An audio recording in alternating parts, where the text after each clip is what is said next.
Friends, आज हम सीखने जा रहे हैं फाइनल अकाउंट्स जो है पार्टनरशिप फर्म के, उसके जो एडजस्टमेंट है वो सारे आज हम यहाँ पे इस वीडियो में सीखने जा रहे हैं। सो आप पहले से ही उसके जो अकाउंट्स मैंने एक्सप्लेन किए हैं आपको, वो पार्ट 1 में देख लीजिए।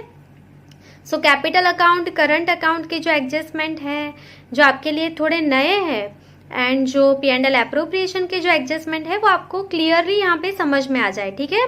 सो आई सजेस्ट कि आप पार्ट 1 बहुत अच्छे से पहले समझ लीजिए, अकाउंट्स आप देख लीजिए, उसके बाद आप जो है ये वीडियो देखेंगे तो आपको जो दोनों एंट्री है वो अच्छे से समझ में आ जाएंगी, ठीक है। तो अगर आपको लगता है कि एडजस्टमेंट बहुत हार्ड होते हैं, आपको लर्न नहीं हो रहे हैं या एग्जाम टाइम पे आप भूल जाते हैं, तो ऐसा कुछ भी नहीं होगा। यहाँ पे मैं आपको बहुत इजी वे में यहाँ पे एक्सप्लेन करने जा रही हूँ। सो आप सारे के सारे एडजस्टमेंट एंड तक देखिए, पूरा वीडियो देखिए, समझिए, जो मैं बोल रही हूँ उसको आप अच्छे से सुनिए।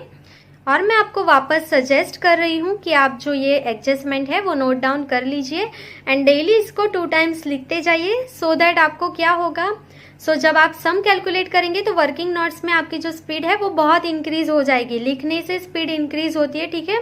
सो आई सजेस्ट कि आप ये जो एडजस्टमेंट है डेली 2 टाइम्स तक लिखते जाइए। तो शुरू करेंगे हम आज का वीडियो हमारे फर्स्ट एडजस्टमेंट से। सो आज का पहला जो हमारा एडजस्टमेंट है वो है क्लोजिंग स्टॉक। क्लोजिंग स्टॉक की जो फर्स्ट एंट्री है वो कहाँ पे आती है, तो ट्रेडिंग अकाउंट में क्रेडिट साइड आती है, ठीक है। लर्न रखना है आपको, 11th में एज इट इज आपने सीखा है, 12th में सेम है ये, ठीक है। पहली जो एंट्री है वो ट्रेडिंग अकाउंट में कहाँ पे करनी है आपको, क्रेडिट साइड, ठीक है। अभी जो दूसरी एंट्री है उसके लिए आपको क्या सोचना है, तो अगर आपके पास क्लोजिंग स्टॉक है तो आपके लिए एसेट है कि लायबिलिटी है ये, तो ऑब्वियसली आपके पास स्टॉक है तो आपके लिए एसेट है, ठीक है। आप बैलेंस शीट में करंट एसेट में क्लोजिंग स्टॉक लिख लेंगे, ठीक है। ये कंप्लीट हो गई आपकी दोनों एंट्री। अभी आपको यहाँ पे एक नोट लर्न रखनी है। सबसे पहली जो नोट है वो क्या है, तो अगर आपको क्लोजिंग स्टॉक ट्रायल बैलेंस में दे दिया है क्वेश्चन में, तो आप क्या करेंगे, तो जब जब आपको क्लोजिंग स्टॉक ट्रायल बैलेंस में दे दिया हुआ होता है तो उसकी सिर्फ एक एंट्री होती है। वो कहाँ पे होती है, वो बैलेंस शीट में करंट एसेट में होगी, एक ही एंट्री क्लोजिंग स्टॉक की, ठीक है। मैं वापस रिपीट कर रही हूँ, अगर आपको क्वेश्चन में ट्रायल बैलेंस में ही क्लोजिंग स्टॉक दे दिया है तो उसकी सिर्फ एक एंट्री होगी, सिंगल एंट्री, वो कहाँ पे होगी, बैलेंस शीट में करंट एसेट, ठीक है। ऐसा क्यों होता है, तो आपको पता है कि ट्रायल बैलेंस में जितनी भी चीजें लिखी रहती है उसकी सिर्फ सिंगल एंट्री होती है, और एडजस्टमेंट जो होते हैं उनकी डबल एंट्री होती है, ठीक है। अभी आप सोचेंगे कि ट्रेडिंग में क्यों एंट्री नहीं हुई और हमने बैलेंस शीट में क्यों एंट्री की क्लोजिंग स्टॉक की, तो इसका एक लॉजिक क्या है, तो जब जब आपको ट्रायल बैलेंस में एंट्री दे दी हुई है क्लोजिंग स्टॉक की, उसका मतलब क्या होता है कि ट्रेडिंग अकाउंट में उसकी एंट्री कंप्लीट हो गई होगी, ट्रेडिंग अकाउंट बन गया होगा, ठीक है। और अगर नहीं भी बना है तो उसकी एंट्री आपको एडजस्टेड परचेज दे दी हुई होगी सब में, ठीक है। तो आपको सिर्फ लर्न रखना है कि अगर आपको ट्रायल बैलेंस में क्लोजिंग स्टॉक दे दिया है तो उसकी सिर्फ एक एंट्री होती है, कहाँ पे होती है, बैलेंस शीट करंट एसेट में, क्लियर।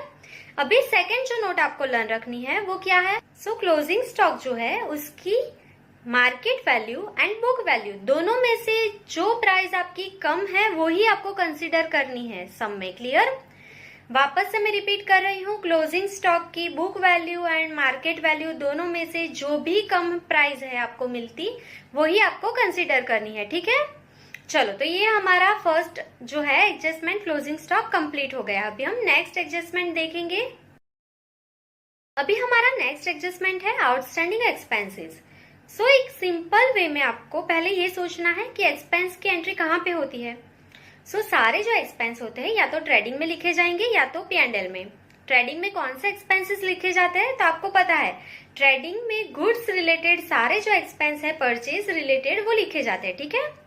उसके अलावा जो भी एक्सपेंस बचते हैं वो हम P&L में सारे लिख लेते हैं, ठीक है। तो एक्सपेंस या तो ट्रेडिंग में लिखे जाएंगे या तो P&L में। अभी आपको कोई भी एक्सपेंस पे करना बाकी है, आउटस्टैंडिंग एक्सपेंस मतलब पे करना बाकी है आपका। एक्सपेंस में आप क्या करेंगे, प्लस या माइनस, आपको किसी को एक्सपेंस पे करना है तो एक्सपेंस ज्यादा बढ़ेगा कि कम होगा एक्सपेंस की अमाउंट, तो ऑब्वियसली वो प्लस होगा, ठीक है। सो पहली एंट्री आपकी यहाँ से ही आपको मिल जाती है। क्या होगा, तो ट्रेडिंग या तो P&L की डेबिट साइड, ठीक है, एक्सपेंस की कौन सी साइड होती है, डेबिट साइड। तो ट्रेडिंग एंड P&L की डेबिट साइड आप जाके जो भी एक्सपेंस है उसमें आप प्लस कर देंगे outstanding expense. That's it, clear. अगर सैलरी पे करना बाकी है, आपको सब में दिया है आउटस्टैंडिंग सैलरी, ठीक है, तो क्या करेंगे, सैलरी कहाँ पे लिखते हैं, तो P&L में, कहाँ पे, एडमिनिस्ट्रेटिव एक्सपेंस में लिखते हैं आप। सो P&L में जाएंगे, एडमिनिस्ट्रेटिव एक्सपेंस में सैलरी लिखेंगे, इनर कॉलम में वहां पे क्या लिखेंगे, प्लस आउटस्टैंडिंग सैलरी। जो अमाउंट आएगी हम आउटर कॉलम में लिख लेते हैं, ठीक है। तो एकदम सिंपल है ये। अभी दूसरी एंट्री के लिए आपको क्या सोचना है, तो सैलरी पे करना है आपको, आउटस्टैंडिंग सैलरी। अगर आपको किसी को पैसे पे करने हैं सैलरी के लिए, तो आपके लिए एसेट है कि लायबिलिटी है, तो अगर आपको किसी को पैसे पे करने हैं तो आपके लिए क्या होता है, लायबिलिटी होती है ना, एसेट नहीं होती है। अगर आपको पैसे पे करने हैं सो आपके लिए वो क्या है, तो लायबिलिटी है। तो आपको दूसरी एंट्री यहीं से मिल गई। बैलेंस शीट में लायबिलिटी साइड आप जाएंगे और कहाँ पे लिख लेंगे, करंट लायबिलिटी। अभी आप बोलोगे करंट लायबिलिटीज में क्यों लिखना है, सो ऑब्वियसली जो आप आउटस्टैंडिंग एक्सपेंस है वो 1 ईयर, विद इन 1 ईयर के अंदर आप पे कर देंगे, ठीक है। सो 1 ईयर के अंदर जो भी एक्सपेंसेस पे होते हैं उसको करंट लायबिलिटीज बोलते हैं आप, ठीक है। सो हम करंट लायबिलिटीज में लिख लेंगे आउटस्टैंडिंग एक्सपेंस, ठीक है, एकदम इजी है दोनों एंट्री। P&L या तो ट्रेडिंग अकाउंट में डेबिट साइड होगी पहली एंट्री, जो भी आपका एक्सपेंस है पे करना बाकी है, आउटस्टैंडिंग है, तो एक्सपेंस में आप ऐड कर देंगे। एंड सेकेंड एंट्री जो है बैलेंस शीट में लायबिलिटी साइड करंट लायबिलिटीज में, क्लियर। सो अभी हम नेक्स्ट एडजस्टमेंट देखेंगे हमारा। अभी हम सीखेंगे prepaid expenses. So prepaid expense मतलब पहले से आपने अगर कोई एक्सपेंस पे कर दिया है तो आप कैसा एंट्री करेंगे। सो अगर कोई भी एक्सपेंस आप पहले से पे कर देते हो, वो इस साल का एक्सपेंस नहीं है, ठीक है, वो नेक्स्ट ईयर का एक्सपेंस है, आपने इसी साल उसको पे कर दिया। सो एक्सपेंस जो है इस साल का वो क्या होगा, कम होगा, माइनस करेंगे आप, ठीक है। सो एक्सपेंसेस कहाँ पे लिखे जाते हैं, मैंने अभी आपको बोला, या तो ट्रेडिंग में, अगर वो परचेज या गुड्स रिलेटेड है सो वो कहाँ लिखे जाएंगे, ट्रेडिंग में डेबिट साइड, और जो बाकी के एक्सपेंसेस है वो कहाँ लिखेंगे हम, P&L में, ठीक है। सो पहली एंट्री क्या होगी, ट्रेडिंग या P&L के डेबिट साइड रिस्पेक्टिव जो एक्सपेंस है उसमें से आप क्या कर देंगे, माइनस कर देंगे, क्योंकि पहले से पे कर दिया है, वो तो इस साल का एक्सपेंस है ही नहीं, वो आप नेक्स्ट ईयर कंडक्ट करेंगे, ठीक है। सो इस साल आपने माइनस कर दिया वो एक्सपेंस। अभी दूसरी चीज, आपने एक्सपेंस पहले से पे कर दिया, सो आपके लिए एसेट है कि लायबिलिटी है, सो आपने पहले से पे कर दिया तो आपके लिए क्या है, एसेट है, ठीक है। सो आप कहाँ पे लिखेंगे, सो बैलेंस शीट में करंट एसेट में, एसेट साइड जाके करंट एसेट में आप उसे लिख लेंगे, ठीक है। तो इजी है ये दोनों एंट्री। अभी हम नेक्स्ट हमारा एडजस्टमेंट देखेंगे। अभी हम सीखेंगे रिसीवेबल इनकम। सो रिसीवेबल इनकम मतलब पैसे मिलने वाले हैं अगर आपको। सो इनकम कहाँ पे लिखी जाती है, तो सारी इनकम जो है वो हम P&L में क्रेडिट साइड लिखते हैं, ठीक है। इनकम की कौन सी बैलेंस होती है, क्रेडिट, ठीक है। सो आप P&L अकाउंट में क्रेडिट साइड जाएंगे, वहां पे इनकम लिखी जाती है, ठीक है। अभी पैसे मिलने वाले हैं, रिसीवेबल इनकम मतलब पैसे मिलने वाले हैं। सो पैसे मिलने वाले हैं तो आप प्लस करेंगे कि माइनस करेंगे इनकम में, तो ऑब्वियसली पैसे मिलने वाले हैं तो आप क्या करेंगे, प्लस करेंगे, ठीक है। सो आपकी पहली एंट्री आपको मिल गई, P&L अकाउंट की क्रेडिट साइड रिस्पेक्टिव इनकम में आप ऐड कर देंगे, ठीक है, ऐड टू रिस्पेक्टिव इनकम्स, ठीक है, ये हो गई पहली एंट्री। अभी आपको पैसे मिलने वाले हैं तो आपके लिए एसेट है कि लायबिलिटी है, तो ऑब्वियसली आपको पैसे मिलने वाले हैं तो आपके लिए क्या है, एसेट है, ठीक है। सो आप कहाँ पे लिखेंगे, तो बैलेंस शीट में एसेट साइड करंट एसेट्स, ठीक है। सो दोनों एंट्री आपकी कंप्लीट हो गई। अभी हम सीखेंगे इनकम रिसीव्ड इन एडवांस, मतलब आपको अगर एडवांस में इनकम मिल गई है, ठीक है, तो अभी आपको पता है इनकम कहाँ पे लिखी जाती है, P&L अकाउंट की क्रेडिट साइड, ठीक है। सो P&L अकाउंट में क्रेडिट साइड हम जाएंगे। अभी क्या सोचेंगे आप, तो इनकम रिसीव्ड इन एडवांस, आपको पहले से इनकम मिल गई है, वो इस साल की नहीं है, वो नेक्स्ट ईयर की है। सो इस साल की इनकम में उसको आप कंसिडर करेंगे कि नहीं करेंगे, तो नहीं करेंगे, ठीक है। सो इनकम में से आपको क्या करना पड़ेगा, माइनस करना पड़ेगा, ठीक है, तो deduct it from respective incomes. तो पहली एंट्री आपको पता चल गई, P&L अकाउंट के क्रेडिट साइड जो भी इनकम दी है उसमें से आप माइनस कर देंगे, ठीक है। अभी आप क्या सोचेंगे कि इनकम रिसीव्ड इन एडवांस, आपको एडवांस में पैसे मिल गए हैं किसी वर्क के लिए, तो आपके लिए एसेट है कि लायबिलिटी है? तो ज्यादा स्टूडेंट क्या बोलते हैं, एसेट है, पैसे मिल गए, ठीक है। पर ऐसा नहीं है, यहीं पे गलती करते हैं स्टूडेंट्स। सो ध्यान से सुनिए, अगर आपने इनकम एडवांस में ली हुई है, आपको पैसे एडवांस में मिले हुए हैं किसी भी वर्क के लिए, तो आपके लिए वो एसेट नहीं है, वो लायबिलिटी है, ठीक है। तो आप बोलेंगे कैसे लायबिलिटी है? तो वो लायबिलिटी इसके लिए है क्योंकि आपने किसी वर्क को कंप्लीट करने के लिए एडवांस लिया है, तो आपकी लायबिलिटी है वो वर्क को कंप्लीट करना, ठीक है। वो वर्क कंप्लीट हो जाएगा, उसके बाद वो इनकम बनेगी, पर अभी वर्क कंप्लीट नहीं हुआ है, आपको एडवांस में पैसे मिले हैं, तो आपके लिए लायबिलिटी है वो वर्क को पूरा करना, ठीक है। सो सेकेंड एंट्री कहाँ पे होगी? बैलेंस शीट में लायबिलिटीज साइड, कहाँ पे? करंट लायबिलिटीज में। क्लियर? अभी हम सीखेंगे डेप्रिसिएशन ऑन एसेट्स, ठीक है। सो आपने 11th में बहुत अच्छे से सीखा था डेप्रिसिएशन, आपको दोनों एंट्री पता है, आपने पूरा लेसन सीखा है। मैं वापस से आपको रिमाइंड करवा देती हूँ, एंड जो नोट्स है यहाँ पे वो भी मैं आपको बोल देती हूँ, सो आपको सम में प्रॉब्लम ना हो। सो डेप्रिसिएशन जो है वो एसेट में से माइनस होता है, ठीक है, ये आप सबको पता है। तो पहली एंट्री आप सबको आती है, कहाँ पे लिखेंगे? बैलेंस शीट में जो भी एसेट पे डेप्रिसिएशन कैलकुलेट करना है, तो वो एसेट में से आप डेप्रिसिएशन को माइनस कर देंगे। ये पहली एंट्री आपकी हो गई यहाँ पे, ठीक है। अभी सेकेंड एंट्री के लिए आप क्या करते हैं? तो डेप्रिसिएशन क्या है आपके लिए? तो डेप्रिसिएशन आपके लिए नॉन कैश एक्सपेंस है, ठीक है। तो वो कहाँ पे लिखा जाता है? सो P&L में एक्सपेंस कहाँ पे लिखते हैं? डेबिट साइड, ठीक है। तो P&L में अदर एक्सपेंस एंड लॉसेस में आप लिख लेंगे डेप्रिसिएशन, ठीक है।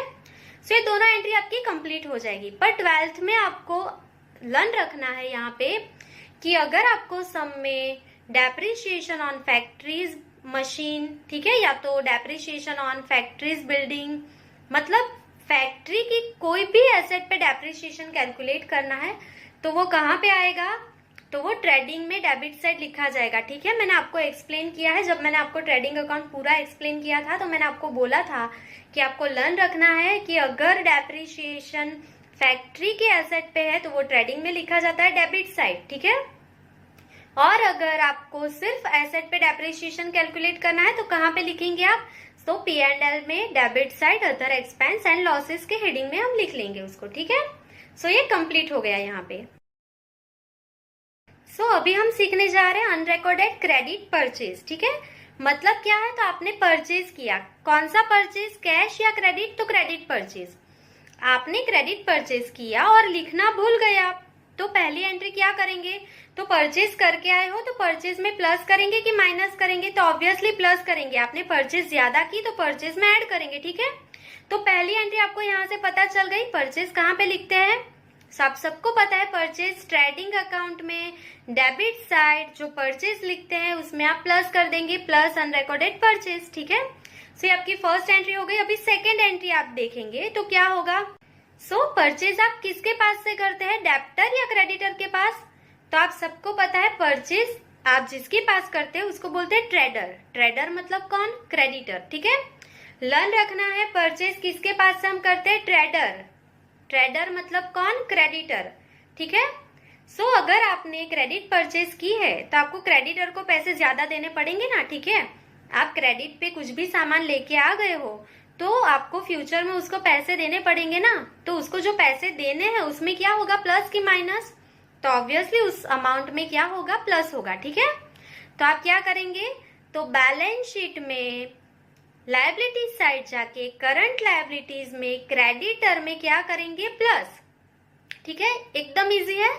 वापस से मैं आपको बोल देती हूँ, दोनों एंट्री अनरिकॉर्डेड क्रेडिट परचेज है तो परचेज में प्लस, परचेज में प्लस तो क्रेडिटर में भी प्लस, ठीक है। परचेज इंक्रीज होगी तो क्रेडिटर को भी उतना पैसा ज्यादा देना पड़ेगा, ठीक है। तो ये कंप्लीट हो गया आपका एडजस्टमेंट। अभी हम सीखेंगे अनरिकॉर्डेड क्रेडिट सेल, ठीक है। मतलब आपने सेल किया क्रेडिट पे और आप रिकॉर्ड करना भूल गए तो क्या करेंगे? तो आपने सेल किया है तो सेल में प्लस करेंगे आप, ठीक है। तो पहली एंट्री आपको मिल गई सेल में प्लस। तो अभी आप सोचेंगे सेल कहाँ पे लिखते हैं? तो सबको पता है कहाँ पे लिखेंगे सेल। तो ट्रेडिंग अकाउंट में क्रेडिट साइड सेल में प्लस, ये पहली एंट्री आपको मिल गई, ठीक है।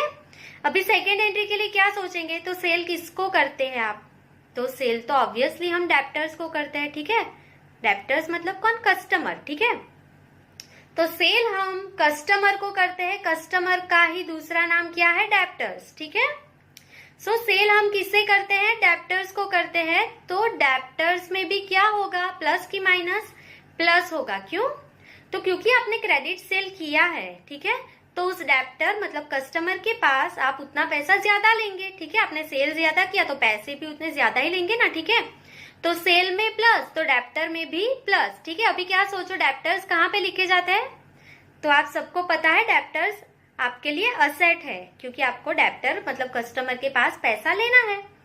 तो कहाँ पे लिखेंगे? तो बैलेंस शीट में एसेट साइड करंट एसेट में, ठीक है। करंट एसेट में क्यों? क्योंकि डेप्टर के पास आप 1 साल के अंदर ही पैसे ले लेंगे, ठीक है, विद इन 1 ईयर। इसके लिए डेप्टर क्या है आपके लिए? Current asset. क्लियर? तो एकदम इजी है दोनों एंट्री। सेल में प्लस, अनरिकॉर्डेड क्रेडिट सेल है तो सेल में प्लस, एंड कहाँ पे प्लस करेंगे? डेप्टर में भी प्लस। क्लियर? सो अभी हम सीखेंगे अनरिकॉर्डेड क्रेडिट परचेज रिटर्न, ठीक है। मतलब क्या है? सो परचेज रिटर्न जो है वो हमने किया है, ठीक है, पर वो रिकॉर्ड करना रह गया है, तो क्या करेंगे? तो आप सबको पता है कि परचेज रिटर्न करते हैं तो परचेज क्या होता है? कम होता है, ठीक है। आपका जो स्टॉक है परचेज का वो क्या होगा? कम होगा, ठीक है। सो परचेज में से क्या करेंगे आप? माइनस, ठीक है। अगर अनरिकॉर्डेड परचेज रिटर्न है तो परचेज में से माइनस होता है, ठीक है। पर जो सम में आपको परचेज रिटर्न दिया है तो आप क्या करेंगे? तो परचेज रिटर्न में ऐड करके जो ओवरऑल टोटल अमाउंट आएगी वो हम परचेज में से माइनस करेंगे, ठीक है। हुआ तो सेम ही। वापस से मैं एक्सप्लेन करती हूँ। अनरिकॉर्डेड क्रेडिट परचेज है तो परचेज में से माइनस होता है परचेज रिटर्न, ठीक है। तो आपने माइनस कर दिया परचेज में से। पर अगर आपको सम में परचेज रिटर्न की अमाउंट दी हुई है ट्रायल बैलेंस में तो आप क्या करेंगे? तो परचेज रिटर्न में ऐड कर देंगे और जो टोटल अमाउंट आएगी वो परचेज में से माइनस कर देंगे, ठीक है। पर आपको ऐसे भी लर्न रखना है कि परचेज में से परचेज रिटर्न माइनस होता है, ठीक है। तो पहली एंट्री कहाँ पे आएगी? परचेज कहाँ पे लिखते हैं आप? तो ट्रेडिंग अकाउंट की डेबिट साइड, ठीक है। सो पहली एंट्री ट्रेडिंग अकाउंट के डेबिट साइड परचेज में से माइनस और परचेज रिटर्न में ऐड, ठीक है। अभी परचेज में से माइनस होता है तो परचेज किसके पास से करते हैं हम? तो आपको मैंने अभी बोला परचेज हम क्रेडिटर के पास करते हैं, ठीक है। तो परचेज में से माइनस तो क्रेडिटर में से भी क्या करेंगे? माइनस। क्यों? तो क्योंकि परचेज कम हो रही है, हम परचेज रिटर्न कर रहे हैं तो क्रेडिटर को हम उतने पैसे कम देंगे, ठीक है। वापस मैं एक्सप्लेन कर रही हूँ। अनरिकॉर्डेड क्रेडिट परचेज रिटर्न, ठीक है। हमने अगर परचेज रिटर्न किया है तो परचेज कम होगी, मतलब परचेज में से माइनस या तो परचेज रिटर्न में ऐड कर देंगे, ठीक है। परचेज में से माइनस तो क्रेडिटर में से भी माइनस। क्यों? क्योंकि उतने पैसे क्रेडिटर को हम कम देंगे, जितना हमने परचेज रिटर्न कर दिया उसका जो जितना भी पैसा था वो हम क्रेडिटर को कम देंगे, ठीक है। तो परचेज में से माइनस तो क्रेडिटर में से भी माइनस। क्लियर? अभी हम सीखेंगे for unrecorded credit sales return, ठीक है। मतलब क्या है? तो सेल्स रिटर्न आया है वो आप रिकॉर्ड करना भूल गए, ठीक है। वो कैसा था? क्रेडिट सेल्स रिटर्न है, ठीक है। तो अभी क्या करेंगे आप? तो अगर आपको सेल्स रिटर्न आता है तो सेल में से आपको क्या करना पड़ता है? माइनस। जो सेल हुआ वो कम हो गया ना, क्योंकि वो तो रिटर्न आ गया, जो सेल किया था वो रिटर्न आ गया, ठीक है। तो पहली एंट्री सेल्स में से माइनस, तो सेल कहाँ पे लिखते हैं ये आपको पता है, कहाँ पे? सो ट्रेडिंग अकाउंट के क्रेडिट साइड सेल्स में से माइनस, या तो अगर आपको सम में सेल्स रिटर्न दिया है तो सेल्स रिटर्न में आप क्या कर देंगे? ऐड कर देंगे, ठीक है। सो ये आपकी पहली एंट्री कंप्लीट हो गई। अभी सेल में से माइनस, तो सेल किसको करते हैं आप? आपको पता है किसको? तो डेप्टर यानी कस्टमर को, ठीक है। तो सेल में से माइनस तो डेप्टर्स में से भी माइनस। क्यों ऐसा होता है? तो अगर किसी कस्टमर को आपने सेल किया है उसमें से आधा जो सेल है, आधा जो गुड्स है वो उसने रिटर्न कर दिया आपको, ठीक है। तो उतने पैसे आप डेप्टर यानी कस्टमर के पास से कम लेंगे, ठीक है। तो उसकी जो अमाउंट थी आपने लिखी हुई थी उसमें आप माइनस कर लेंगे, आप कम पैसा लेंगे ना डेप्टर कस्टमर के पास से। क्लियर? सो बहुत इजी है। Unrecorded credit sales return, sales में से माइनस या तो सेल्स रिटर्न में ऐड, ठीक है। और सेल में से माइनस तो डेप्टर्स में से भी माइनस करना है, ठीक है। अभी हम सीखेंगे purchase return recorded to sales book. ठीक है, ध्यान से सुनिए, purchase return recorded to sales book. ठीक है, तो एक एक करके उसकी एंट्री देखते जाएंगे। सो सबसे पहले हुआ क्या है, यहाँ पे परचेज रिटर्न हुआ है। ठीक है, परचेज रिटर्न। सो अभी मैंने आपको परचेज रिटर्न की दोनों एंट्री सिखाई, अभी आपको लर्न हो जानी चाहिए क्या है परचेज रिटर्न की दोनों एंट्री। तो परचेज अगर रिटर्न आती है तो परचेज में से माइनस या तो परचेज रिटर्न में प्लस। ठीक है, पहली एंट्री। अभी परचेज कहाँ पे लिखते हैं तो आपको पता है, तो ट्रेडिंग अकाउंट के डेबिट साइड। ठीक है, तो परचेज रिटर्न आएगा तो आप परचेज में से माइनस करेंगे या परचेज रिटर्न में ऐड करेंगे। तो परचेज में से माइनस, तो परचेज किसके पास से करते हैं हम, तो ट्रेडर। ट्रेडर मतलब कौन, तो ट्रेडर मतलब क्रेडिटर। ठीक है, तो क्रेडिटर के पास से हमने परचेज की है तो उसमें से भी क्या करेंगे, माइनस, उसको उतना पैसा हम कम देंगे। ठीक है, सो परचेज रिटर्न की दोनों राइट एंट्री क्या होती है, तो परचेज रिटर्न परचेज में से माइनस, परचेज में से माइनस तो क्रेडिटर में से भी माइनस। क्लियर। अभी गलती से आपने उसको कहाँ पे लिख दिया है, सेल्स बुक में। ठीक है, purchase return is recorded to sales book. ठीक है, आपने गलती से उसको सेल में लिख लिया है, तो सेल में से आपको क्या करना पड़ेगा, गलती से लिख लिया आपने सेल में, तो सेल में से क्या होता है, माइनस। ठीक है, तो सेल में से माइनस होगा तो सेल किसको करते हैं हम, कस्टमर को, यानी कौन, डेप्टर्स। ठीक है, तो सेल्स में माइनस तो डेप्टर्स में भी माइनस, तो ये दोनों एंट्री कंप्लीट हो गई। सेल कहाँ पे लिखते हैं हम, सो ट्रेडिंग अकाउंट में क्रेडिट साइड सेल्स में से माइनस कर देंगे। ठीक है, और डेप्टर्स कहाँ पे लिखते हैं आप, तो बैलेंस शीट में एसेट साइड करंट एसेट में डेप्टर्स में से माइनस कर देंगे। ठीक है, अभी हम सीखेंगे sales return recorded to purchase book. Same अभी हमने सीखा वैसा ही है, सेल्स रिटर्न हुआ आपको। ठीक है, गलती से आपने उसको कहाँ लिख लिया, परचेज बुक में। ठीक है, तो सेल्स रिटर्न आएगा तो दोनों एंट्री आपको मैंने अभी बताई है, आपको आती है। सेल्स रिटर्न हुआ तो दो एंट्री क्या होती है उसकी, तो सेल्स रिटर्न आएगा तो सेल्स में से माइनस। ठीक है, सेल्स में से माइनस तो डेप्टर्स में से भी माइनस, क्योंकि सेल हम किसको करते हैं, डेप्टर्स को। ठीक है, तो पहली एंट्री सेल में से माइनस, सेल कहाँ पे लिखेंगे, ट्रेडिंग अकाउंट में क्रेडिट साइड सेल्स में से माइनस।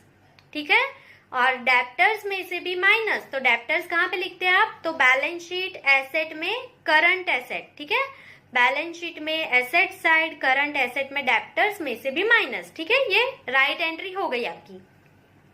अभी आप देखोगे तो गलती से आपने कहाँ लिख लिया उसको, तो सेल्स रिटर्न जो आया आपको उसको आपने गलती से परचेज बुक में लिख लिया। ठीक है, सो गलती से आपने परचेज में लिख लिया तो आप क्या करेंगे, तो परचेज में से माइनस। ठीक है, गलती से आपने परचेज में लिख लिया तो परचेज में से माइनस, तो परचेज आप किसके पास से करते हैं, तो ट्रेडर। ट्रेडर यानी कौन, क्रेडिटर्स। ठीक है, तो परचेज में से माइनस तो क्रेडिटर में से भी माइनस। ठीक है, तो परचेज कहाँ पे लिखेंगे आप, ट्रेडिंग अकाउंट में डेबिट साइड, तो ट्रेडिंग अकाउंट में डेबिट साइड परचेज में से माइनस एंड बैलेंस शीट में लायबिलिटीज साइड क्रेडिटर में से माइनस। ठीक है ना, इजी। अभी हम सीखेंगे credit purchase recorded to sales book. ठीक है, आपने किया क्या है यहाँ पे, क्रेडिट परचेज। ठीक है, परचेज की दोनों एंट्री आपको आती है अच्छे से, क्या होती है क्रेडिट परचेज की दोनों एंट्री।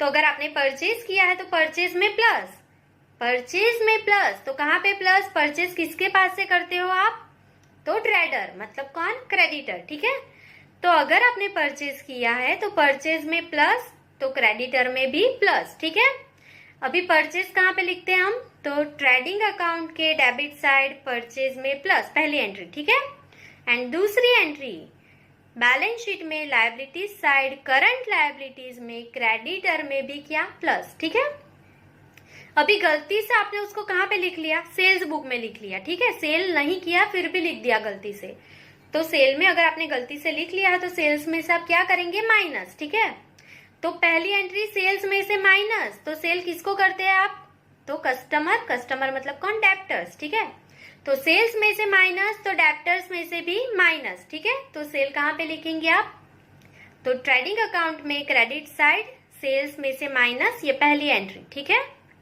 एंड डेप्टर्स कहाँ पे लिखते हैं आप, तो बैलेंस शीट में एसेट साइड करंट एसेट में डेप्टर्स में से भी माइनस। ठीक है, ये आपकी दूसरी एंट्री। क्लियर। अभी हम सीखेंगे credit sale recorded to purchase book. ठीक है, आपने किया क्या है यहाँ पे, क्रेडिट सेल। ठीक है, अगर आपने क्रेडिट सेल किया है तो सेल्स में क्या होगा, प्लस होगा। आपने सेल किया है तो सेल में प्लस। ठीक है, तो सेल में प्लस, तो सेल किसको करते हैं आप, डेप्टर्स को यानी कस्टमर को। तो सेल में प्लस तो डेप्टर में भी प्लस। ठीक है, तो सेल कहाँ पे लिखेंगे आप, तो ट्रेडिंग अकाउंट में क्रेडिट साइड सेल्स में प्लस, और डेप्टर्स कहाँ पे लिखेंगे हम, तो बैलेंस शीट में एसेट साइड करंट एसेट में डेप्टर्स में भी प्लस। ठीक है, अभी आपने गलती से उसको कहाँ पे लिख दिया है, परचेज बुक में लिख दिया। ठीक है, आपने एक्चुअल में किया था सेल, गलती से रिकॉर्ड हो गया कहाँ पे, परचेज में। सो आपने क्रेडिट परचेज समझ के उसको लिख लिया है, तो परचेज में से क्या करना पड़ेगा, उसको माइनस करेंगे। ठीक है, गलती से लिखा है तो परचेज में से माइनस, अगर तो परचेज किसके पास से करते हैं हम, तो ट्रेडर। ट्रेडर मतलब कौन, क्रेडिटर। ठीक है, तो परचेज में से माइनस, तो क्रेडिटर में से भी क्या करेंगे, माइनस। ठीक है, तो परचेज कहाँ पे लिखते हैं, ट्रेडिंग अकाउंट में डेबिट साइड परचेज। ठीक है, तो वहां से minus. And second entry balance sheet में लायबिलिटीज साइड करंट लायबिलिटीज में क्रेडिटर में से भी माइनस। ठीक है, इजी है ना। अभी हम सीखेंगे इंटरेस्ट ऑन कैपिटल। ठीक है, ये मैंने पूरा आपको जब अकाउंट्स एक्सप्लेन किया था पार्ट 1 में तभी समझा दिया था इंटरेस्ट ऑन कैपिटल।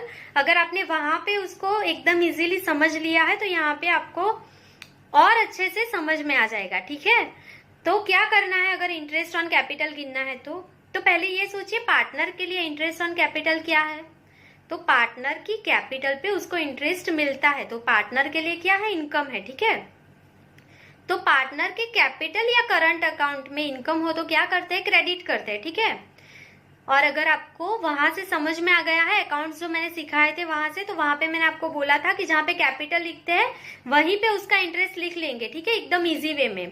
ठीक है, तो जहां पे आपने कैपिटल लिखी है, कैपिटल कहाँ पे लिखते हैं, क्रेडिट साइड। ठीक है, तो क्रेडिट साइड पे आप लिख लेंगे इंटरेस्ट ऑन कैपिटल। ठीक है, किसकी क्रेडिट साइड, सो पार्टनर्स कैपिटल और करंट अकाउंट में क्रेडिट साइड जाके आप इंटरेस्ट ऑन कैपिटल लिख लेंगे, क्योंकि पार्टनर के लिए क्या है, वो इनकम। ठीक है, अभी आपको ऑपोजिट करना है एप्रोप्रिएशन में, मैंने सिखाया है। ठीक है, कैपिटल या करंट में जो भी एंट्री है उसकी ऑपोजिट एंट्री कहाँ पे होती है, एप्रोप्रिएशन अकाउंट में। P&L एप्रोप्रिएशन अकाउंट में ऑपोजिट होता है। क्यों, क्योंकि जो कैपिटल एंड करंट अकाउंट है वो पार्टनर के लिए होता है, एंड P&L एप्रोप्रिएशन अकाउंट जो होता है वो फर्म के लिए होता है। तो पार्टनर के लिए अगर कोई चीज इनकम है तो वो फर्म के लिए क्या होती है, एक्सपेंस। ठीक है, सो वापस से मैं बोल रही हूँ interest on capital, so partner के लिए इनकम है तो या तो आपने कैपिटल अकाउंट बनाया होगा या तो करंट अकाउंट। ठीक है, तो जो भी अकाउंट आपने दोनों में से बनाया है उसके क्रेडिट साइड जाके आप लिख लेंगे इंटरेस्ट ऑन कैपिटल। ठीक है, तो दूसरी एंट्री कहाँ पे होगी, तो ऑपोजिट साइड P&L एप्रोप्रिएशन में डेबिट साइड। ठीक है, अभी हम सीखेंगे इंटरेस्ट ऑन ड्राइंग्स। ठीक है, तो मैंने आपको बोला था कि जहां पे ड्राइंग लिखते हैं वहीं पे आप इंटरेस्ट ऑन ड्राइंग लिखेंगे। ठीक है, तो ड्राइंग कहाँ पे लिखते हैं, तो पार्टनर के कैपिटल या करंट अकाउंट में डेबिट साइड लिखते हैं। ठीक है, क्योंकि इंटरेस्ट ऑन ड्राइंग पार्टनर के लिए क्या है, एक्सपेंस है। ठीक है, क्योंकि पार्टनर को फर्म को पे करना पड़ता है interest on drawing. Clear, so partner के कैपिटल या करंट अकाउंट में डेबिट साइड लिखेंगे आप, और नहीं लर्न रहता आपको तो क्या करेंगे आप, तो ड्राइंग की कौन सी बैलेंस होती है, डेबिट। ठीक है, तो डेबिट बैलेंस होती है ड्राइंग की, तो ड्राइंग आपने कैपिटल या करंट में डेबिट साइड लिखा है। ठीक है, तो इंटरेस्ट ऑन कैपिटल भी कहाँ पे लिखेंगे, डेबिट साइड ऑफ कैपिटल और करंट अकाउंट। ठीक है, अगर आपने कैपिटल और करंट अकाउंट में डेबिट किया है तो एप्रोप्रिएशन में सिर्फ आपको ऑपोजिट करना है, क्या करेंगे, क्रेडिट। ठीक है, तो सेकेंड एंट्री यहीं से मिल गई आपको, P&L एप्रोप्रिएशन अकाउंट में क्रेडिट साइड लिख लेंगे इंटरेस्ट ऑन ड्राइंग। क्लियर, बहुत इजी है ये। सो अब हम सीखेंगे सैलरी टू पार्टनर्स। तो पार्टनर को अगर आपको कोई भी सैलरी देनी है तो आप कहाँ पे लिखेंगे, तो पार्टनर को सैलरी मिलेगी तो कैपिटल या करंट में क्रेडिट कर देंगे। ठीक है, क्योंकि पार्टनर के लिए वो क्या होती है, इनकम। ठीक है, सो आपकी फर्स्ट एंट्री है, आपको पार्टनर के कैपिटल या करंट अकाउंट में क्या करना है, क्रेडिट। ठीक है, अभी सेकेंड एंट्री, अगर आपको पार्टनर को सैलरी पे करनी है तो फर्म के लिए क्या होता है, तो फर्म को सैलरी पे करनी है तो फर्म के लिए क्या है, ये एक्सपेंस। ठीक है, सो आप P&L एप्रोप्रिएशन में क्या कर देंगे, एक्सपेंस क्या होता है, डेबिट। और अगर आपको नहीं समझ में आता है तो क्या करेंगे आप, तो पार्टनर की सैलरी कैपिटल या करंट अकाउंट में क्रेडिट होती है, ठीक है। सो एप्रोप्रिएशन अकाउंट में क्या कर देंगे, ऑपोजिट, डेबिट कर देंगे। क्लियर। सो हो गई आपकी दोनों एंट्री कंप्लीट। अभी हम सीखेंगे interest on credit balance of partners current account, ठीक है। मतलब अगर किसी भी पार्टनर की क्रेडिट बैलेंस है तो उसको उस पे इंटरेस्ट हमको देना पड़ेगा, ठीक है। हम मतलब फर्म। सो फर्म को पार्टनर की जो क्रेडिट बैलेंस होती है उस पे इंटरेस्ट देना पड़ता है, ठीक है। तो अगर फर्म उसको इंटरेस्ट देगी पार्टनर को, तो पार्टनर के लिए क्या है, इनकम है। तो करंट अकाउंट में क्या करेंगे हम, इनकम है तो क्रेडिट कर देंगे, ठीक है। और नहीं समझ में आता है तो मैंने शॉर्टकट भी आपको सिखाया है कि अगर आपने पार्टनर के करंट अकाउंट की क्रेडिट साइड बैलेंस लिखा है तो उसका इंटरेस्ट क्रेडिट साइड ही लिख देंगे आप, ठीक है। तो हो गई एंट्री। तो अगर आपने करंट अकाउंट में क्रेडिट किया तो P&L एप्रोप्रिएशन में क्या करना है, आपको ऑपोजिट करना है। तो क्या करेंगे, डेबिट, ठीक है। क्योंकि वो फर्म के लिए क्या है, एक्सपेंस है। फर्म को इंटरेस्ट पे करना है तो फर्म के लिए क्या है, एक्सपेंस, ठीक है। अभी हम सीखेंगे interest on debit balance of partners current account, ठीक है। तो इजीली याद रखना है आपको, लर्न रखना है। तो कैसे करेंगे, सो डेबिट साइड का जो बैलेंस है वो करंट अकाउंट में उसका इंटरेस्ट डेबिट साइड ही लिखा जाता है, ठीक है।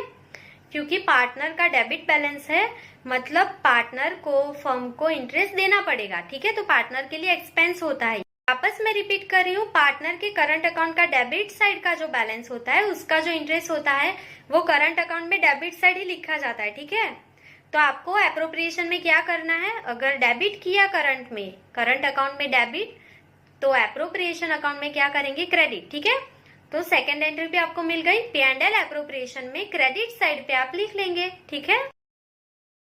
अभी हम सीखेंगे इंटरेस्ट ऑन पार्टनर्स लोन। मतलब पार्टनर की जो लोन है उस पे आपको इंटरेस्ट पे करना है, तो आप उसकी दो एंट्री कैसे करेंगे। सो पार्टनर की जो लोन पे इंटरेस्ट पे करना होता है तो वो हमारे लिए क्या है, एक्सपेंस है, ठीक है। तो मैंने आपको बोला है अगर आपको कोई भी एक्सपेंस पे करना है तो आप P&L अकाउंट के डेबिट साइड कौन से हेडिंग में लिखेंगे।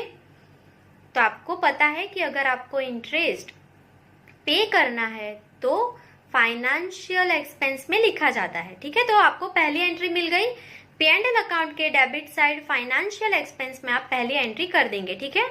अभी दूसरी एंट्री, अगर आपको पार्टनर की जो लोन है उस पे इंटरेस्ट पे करना है तो कहाँ लिखेंगे आप। तो अगर आपको इंटरेस्ट पे करना है तो आपके लिए एसेट है कि लायबिलिटी है, तो ऑब्वियसली फर्म को इंटरेस्ट पे करना है तो फर्म के लिए क्या होता है, लायबिलिटी होती है, ठीक है। सो आप कहाँ पे लिखेंगे, तो बैलेंस शीट में लायबिलिटीज साइड करंट लायबिलिटीज में लिख लेंगे उसको, ठीक है। अभी आपको एक नोट यहाँ पे लर्न रखनी है। तो कौन सी नोट है ये, तो जब जब आपको सम में पार्टनर की लोन दे दी हुई है और उस पे कोई इंटरेस्ट अगर आपको नहीं दिया है तो आपको खुद से पार्टनर की लोन पे 6% इंटरेस्ट देना है, ये कंपलसरी है, ठीक है। ऐसा मैंने आपको फर्स्ट लेसन में भी सिखाया है। तो ये जो है नोट, ये इंडियन पार्टनरशिप एक्ट में बोला गया है कि अगर आपको सम में नहीं बोला है कि पार्टनर की लोन पे कितना % इंटरेस्ट पे करना है तो आपको कंपलसरी पार्टनर की जो लोन है उस पे 6% इंटरेस्ट देना पड़ेगा, ठीक है। ये हिडन एडजस्टमेंट होगा। क्लियर। अभी हम सीखेंगे ट्रांसफर टू जनरल रिजर्व। सो आपने जो 11th में सीखा था कि आपको जनरल रिजर्व में अमाउंट ट्रांसफर करनी है तो हम P&L में से वो पैसा लेके जाते थे रिजर्व का, ठीक है। पर अभी जो है final account of partnership firm, उसमें आप रिजर्व कहाँ से देंगे, तो P&L एप्रोप्रिएशन अकाउंट में से देना है आपको, ठीक है। मतलब पार्टनर को जो भी एक्सपेंसेस पे करने हैं और पार्टनर के पास से जो भी पैसे लेने हैं इनकम के, वो सारे अकाउंट्स जो है वो सारी एंट्री हो जाए, उसके बाद आपको रिजर्व रखनी है, ठीक है। सो यहाँ पे आपको लर्न रखना है कि अगर आपको पैसे जनरल रिजर्व में ट्रांसफर करने हैं तो आप पहली एंट्री कहाँ पे करेंगे, तो P&L एप्रोप्रिएशन अकाउंट के डेबिट साइड से आप रिजर्व रखेंगे, ठीक है। ये पहली एंट्री है आपकी। अभी आपको P&L में से नहीं करना है, ठीक है। 11th में पार्टनरशिप फर्म के अकाउंट नहीं थे, ठीक है, इसके लिए P&L में से रिजर्व दी थी, ठीक है। पर अभी आपको क्या करना है, तो P&L एप्रोप्रिएशन में से रिजर्व रखना है। अभी सेकेंड एंट्री कहाँ पे होती है, तो रिजर्व कहाँ पे लिखी जाती है, सो आपको हेडिंग पता है, बैलेंस शीट में लायबिलिटी साइड रिजर्व के हेडिंग में जनरल रिजर्व अगर आपको दे दी हुई है सम में, तो उसमें आप ऐड कर देंगे एडिशनल जनरल रिजर्व, ठीक है। और अगर आपको सम में जनरल रिजर्व नहीं दी हुई है तो आप जनरल रिजर्व में हेडिंग लिख के आउटर कॉलम में अमाउंट उसकी लिख लेंगे, ठीक है। हम सीखेंगे कमीशन पेएबल टू पार्टनर, मतलब पार्टनर को आपको कमीशन पे करना है तो आप कहाँ पे एंट्री करेंगे, तो फर्म के लिए सोचिए पहले। तो अगर आपको पार्टनर को कमीशन पे करना है तो फर्म के लिए इनकम है कि एक्सपेंस है, तो ऑब्वियसली पे करना है तो फर्म के लिए क्या है, एक्सपेंस, ठीक है।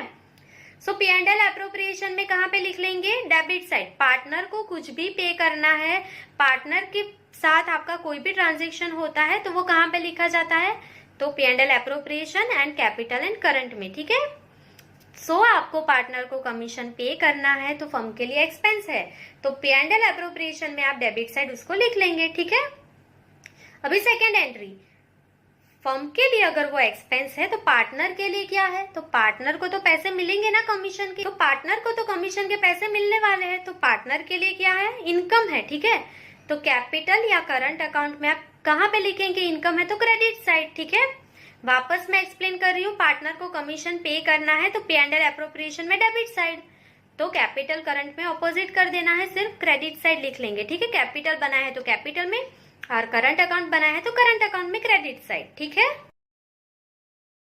सो अभी हम सीखेंगे amortisation of intangible assets like patent, goodwill, trademark, copyright and writing of lease hold property, ठीक है। सो ये जो एडजस्टमेंट बुक में थे वो अलग अलग थे, मैंने इसको एक में ही लिख लिया है क्योंकि आपको इजीली लर्न हो जाएगा, और दोनों की एंट्री सेम ही होती है। अगर आपको कुछ भी रिटर्न ऑफ करना है, ठीक है, या तो आपको अमोर्टाइजेशन करना है, वो दोनों सेम ही है। रिटर्न ऑफ करना है मतलब जो उसकी एसेट की वैल्यू है उसको आप रिटर्न ऑफ कर रहे हैं, तो क्या करेंगे, सो रिस्पेक्टिव एसेट्स में से माइनस कर देंगे, ठीक है। रिटर्न ऑफ करना है तो उसकी अमाउंट कम होगी तो आप माइनस करेंगे। सो एसेट कहाँ पे लिखी जाती है, तो बैलेंस शीट में एसेट साइड आप रिस्पेक्टिव एसेट्स में से उसको माइनस कर देंगे, पहली एंट्री मिल गई आपको, ठीक है।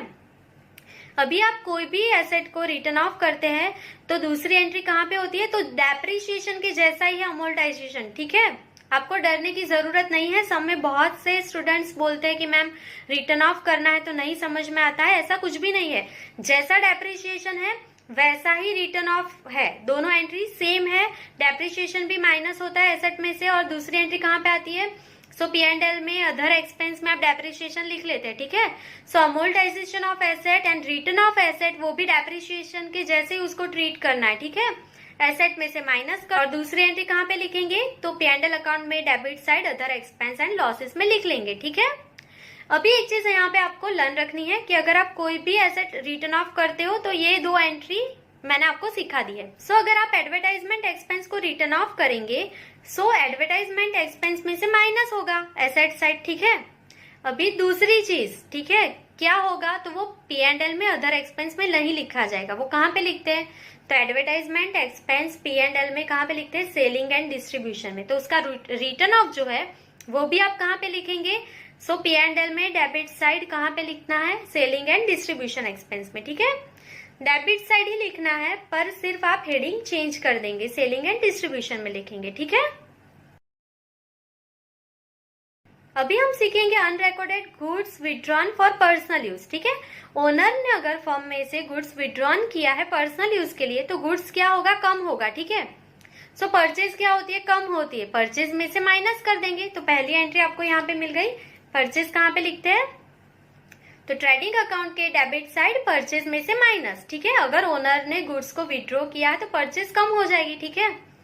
सो परचेज में से माइनस कर दिया आपने। अभी सेकंड एंट्री, अगर ओनर पर्सनल यूज के लिए कुछ भी विड्रॉ करके जाता है तो उसको क्या बोलते हैं, ड्रॉइंग, ठीक है। सो ड्रॉइंग आपका ज्यादा हो रहा है तो ड्रॉइंग कहाँ पे लिखते हैं, तो कैपिटल या करंट अकाउंट में डेबिट साइड लिखते हैं, ठीक है। तो इसकी भी एंट्री आप कहाँ पे लिख लेंगे, सो पार्टनर के कैपिटल या करंट अकाउंट की डेबिट साइड पे आप लिख लेंगे recorded goods withdrawn for personal use, ठीक है। ये ड्राइंग ही है, और ड्राइंग आप कहाँ पे लिखते हैं, मैंने बोला कैपिटल या करंट में डेबिट साइड, ठीक है। अभी हम सीखेंगे goods issued for free sample, ठीक है। मतलब आपने जो है एडवर्टाइजमेंट करने के लिए जो आपका गुड्स था वो एज अ सैंपल दे दिया, ठीक है, सबको। तो अभी आप उसकी दोनों एंट्री कहाँ पे करेंगे, तो आपने गुड्स दे दिया है तो परचेज क्या होगी, कम होगी, ठीक है। सो पहली एंट्री आपको यहाँ पे पता चल गई। तो परचेज कहाँ पे लिखते हैं? ट्रेडिंग अकाउंट में डेबिट साइड। तो पहली एंट्री ट्रेडिंग अकाउंट में डेबिट साइड परचेज में से माइनस कर लेंगे आप, ठीक है। आपने गुड्स दिया है तो परचेज कम होगी, ठीक है। अभी सेकेंड एंट्री कहाँ पे होगी? तो आपने goods as a free sample दे दिया। तो आपने क्यों फ्री सैंपल के लिए दिया? तो एडवर्टाइजमेंट के लिए दिया है, ठीक है। तो सेकेंड एंट्री कहाँ पे होगी? एडवर्टाइजमेंट एक्सपेंस इंक्रीज होता है, तो एडवर्टाइजमेंट एक्सपेंस कहाँ पे लिखते हैं आप? तो आप सबको पता है P&L अकाउंट में debit side selling and distribution में लिखते हैं, ठीक है। सो दूसरी एंट्री कहाँ पे होती है? P&L अकाउंट के debit side selling and distribution में एडवर्टाइजमेंट एक्सपेंस अगर आपको दिया है तो वहां पे आप प्लस कर देंगे, ठीक है। अभी हम सीखेंगे स्टेशनरी स्टॉक, ठीक है। तो स्टेशनरी का जो स्टॉक है उसकी दोनों एंट्री कहाँ पे आती है? तो एक चीज पहले समझ लीजिए आप कि अगर आपने ईयर के स्टार्टिंग में 100 रुपीज की स्टेशनरी ली है, ठीक है, उसमें से आपने सिर्फ 40 रुपीज की स्टेशनरी को यूज किया पूरे साल, तो अभी आपके पास स्टॉक कितना है? तो 60 रुपीज का स्टॉक एज इट इज है आपके पास। समझ में आई बात? तो अगर आपके पास स्टेशनरी का 60 रुपीज का स्टॉक है, आपने एक्सपेंस किया था स्टेशनरी के पीछे 100 रुपीज का, ठीक है, स्टॉक बच गया 60 का, 60 रुपीज का स्टॉक एज इट इज है स्टेशनरी का।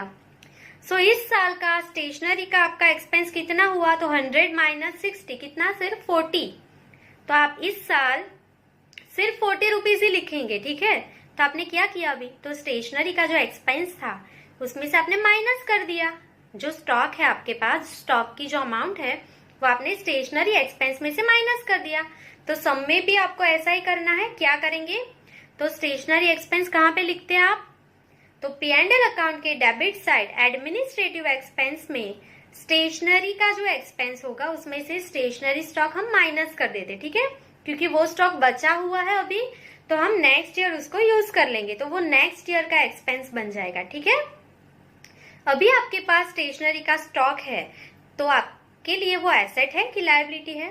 तो ऑब्वियसली आपके पास स्टॉक है तो आपके लिए वो क्या होता है? एसेट होता है ना, ठीक है। तो एसेट कहाँ पे लिखी जाती है? तो बैलेंस शीट में एसेट साइड करंट एसेट। वापस मैं रिपीट कर रही हूँ, बैलेंस शीट में एसेट साइड करंट एसेट में आपको लिख लेना है स्टेशनरी स्टॉक, ठीक है।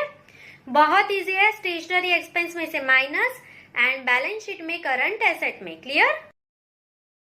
सो अब हम सीखेंगे रिसीवेबल इंटरेस्ट और डिविडेंड ऑन शेयर्स और अदर इनकम्स। सो अगर आपको जो इंटरेस्ट मिलने वाला है या डिविडेंड मिलने वाला है शेयर पे या तो कोई भी अदर आपने जो भी इन्वेस्टमेंट किया है उस पे, सो अगर आपको पैसे मिलने वाले हैं तो आपके लिए इनकम है, ये आपको पता है, ठीक है। तो इनकम है तो आप कहाँ पे लिखेंगे? तो P&L अकाउंट के क्रेडिट साइड। तो पहली एंट्री आपको मिल गई, P&L अकाउंट के क्रेडिट साइड जाके इनकम के हेडिंग में आप लिख लेंगे, ठीक है, इंटरेस्ट जो भी आपको मिलने वाला है वो। एंड सेकेंड एंट्री, अगर आपको पैसे मिलने वाले हैं तो आपके लिए एसेट है कि लायबिलिटी है? तो अगर आपको पैसे मिलने वाले हैं तो आपके लिए एसेट है, तो आप कहाँ पे लिखेंगे? तो बैलेंस शीट में एसेट साइड जाके करंट एसेट में। तो अब हम सीखने जा रहे हैं हमारा लास्ट जो एडजस्टमेंट है आज का वो। सो बहुत सारे स्टूडेंट्स ऐसा बोलते हैं कि मैम नहीं हो रहा है, डेप्टर्स पे एडजस्टमेंट कैलकुलेट नहीं करना आता है, लर्न नहीं हो रहा है ये। सो मैं आज आपको सिंपली 2 स्टेप में ये एडजस्टमेंट दिखाने जा रही हूँ। क्या है ये आप समझ गए होंगे कौन सा एडजस्टमेंट है। सो ये एडजस्टमेंट है बैड डेब्ट्स रिटर्न ऑफ कैसे करना है, BDR कैसे कैलकुलेट करना है, मतलब बैड डेब्ट्स रिजर्व कैसे कैलकुलेट करना है, देन DRD मतलब डिस्काउंट रिजर्व ऑन डेप्टर्स कैसे कैलकुलेट करना है, वो मैं अभी आपको सिंपली 2 स्टेप में दिखाने जा रही हूँ, ठीक है। बहुत ही इजी है। सो अभी हम बैड डेब्ट्स रिटर्न ऑफ कैसे करते हैं, BDR एंड DRD कैसे कैलकुलेट करते हैं, उसका फर्स्ट जो स्टेप है वो मैं आपको सिखाऊंगी। सबसे पहले आपको कहाँ पे जाना है? तो go to balance sheet in current asset, ठीक है। सबसे पहले आपको जाना है बैलेंस शीट करंट एसेट, ठीक है। वहां पे आपको डेप्टर्स लिख लेना है, ठीक है। अभी डेप्टर्स पे जितने भी एडजस्टमेंट है सेल्स के वो सारे पहले गिन लेने हैं। Unrecorded sales, unrecorded credit sales return, जो भी एडजस्टमेंट है वो आपको पहले डेप्टर्स पे कैलकुलेट कर लेना है, ठीक है। उसके बाद ही आपको बैड डेब्ट्स का एडजस्टमेंट स्टार्ट करना है, अदरवाइज आपकी अमाउंट रॉन्ग आएगी, ठीक है। मैं वापस एक्सप्लेन कर रही हूँ, डेब्टर्स पे जितने भी सेल्स के एडजस्टमेंट है पहले हमको कैलकुलेट कर लेने हैं सम में, उसके बाद ही बैड डेब्ट्स का एडजस्टमेंट स्टार्ट होगा, ठीक है। तो अभी हम करंट एसेट में डेब्टर्स लिख लेंगे, तो आपने सेल्स के जो एडजस्टमेंट गिन लिए होंगे उसके बाद ये स्टार्ट होगा। मैंने अभी वो नहीं दिखाया, सेल्स का जो भी एडजस्टमेंट है वो हम सम में कैलकुलेट करेंगे, ठीक है। मैं डायरेक्ट आपको अभी बीडीआर सिखा रही हूँ, बैड डेब्ट्स, ठीक है। सो अभी हमने डेब्टर्स लिख लिए है, उसके बाद आपको क्या करना है, तो माइनस बैड डेब्ट्स। कौन सी माइनस करेंगे, एडजस्टमेंट की, ठीक है। तो सबसे पहले आपको बैड डेब्ट्स एडजस्टमेंट की माइनस कर देनी है, ठीक है, डेब्टर्स में से।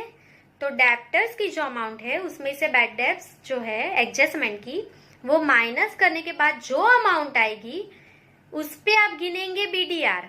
मैं वापस रिपीट कर रही हूँ, डेब्टर की जो अमाउंट है उसमें से आप बैड डेब्ट्स एडजस्टमेंट की माइनस करेंगे, जो अमाउंट आएगी उस पे आप गिनेंगे बीडीआर, ठीक है। तो इसके बाद का स्टेप क्या है, माइनस बीडीआर एडजस्टमेंट की, ठीक है। तो आपने बीडीआर कैलकुलेट करके माइनस किया और जो अमाउंट आएगी उस पे हम क्या गिनेंगे, डिस्काउंट रिजर्व ऑन डेब्टर्स, ठीक है।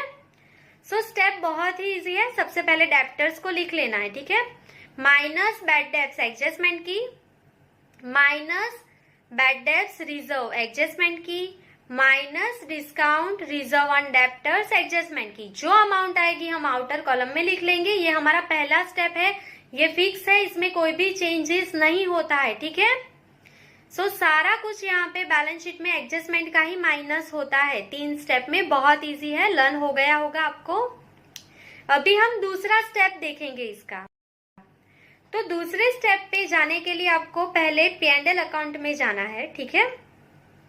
अभी सम में आपको पहले देख लेना है कि आपको डिस्काउंट अलाउड दिया है कि नहीं दिया है। सेकेंड स्टेप कैलकुलेट करने से पहले आपको देखना है डिस्काउंट अलाउड दिया है कि नहीं दिया है सम में, ठीक है।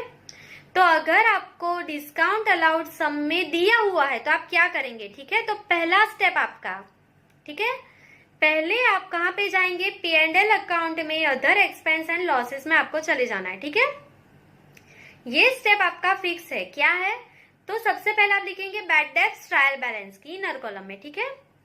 बैड डेब्ट्स ट्रायल बैलेंस की लिखेंगे, उसमें प्लस बैड डेब्ट्स एडजस्टमेंट की, plus bad debts reserve adjustment की, ठीक है, minus bad debts reserve trial balance की।